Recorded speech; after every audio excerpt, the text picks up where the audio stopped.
The ballot for the College Football Hall of Fame's class of 2022 will be revealed at 10 a.m. Central Daylight Saving Time Wednesday, the National Football Foundation and the College Football Hall of Fame announced last week.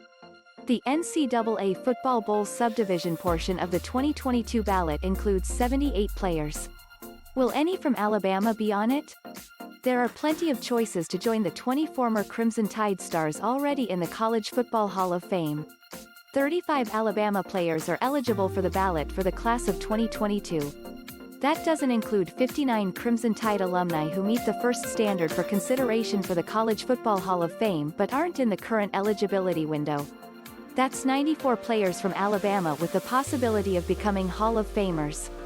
To be considered for the College Football Hall of Fame today, a player must have been a first-team All-American selection by one of the organizations that the NCAA uses to compile its annual consensus All-American team. Currently, those organizations are the American Football Coaches Association, Associated Press, Football Writers Association of American, Sporting News and Walter Camp Football Foundation. But the selectors used by the NCAA have varied over the years, ranging from a low of 2 to a high of 10.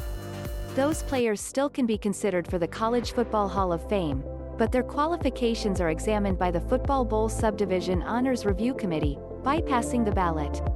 Alabama also has a former unanimous All-American who can enter the College Hall of Fame only through the Veterans Committee, tackle Cecil Dowdy. A unanimous All-American is a player who was a first-team selection for all the organizations used by the NCAA to compile the consensus All-American team for that season. A consensus All-American usually is a player who was a first-team selection for at least half of the organizations used by the NCAA to compile the consensus All-American team.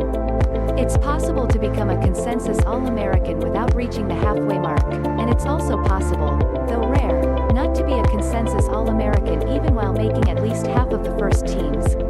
For consideration for the College Football Hall of Fame, players don't have to be consensus All-Americans, just first-teamers for the right selector.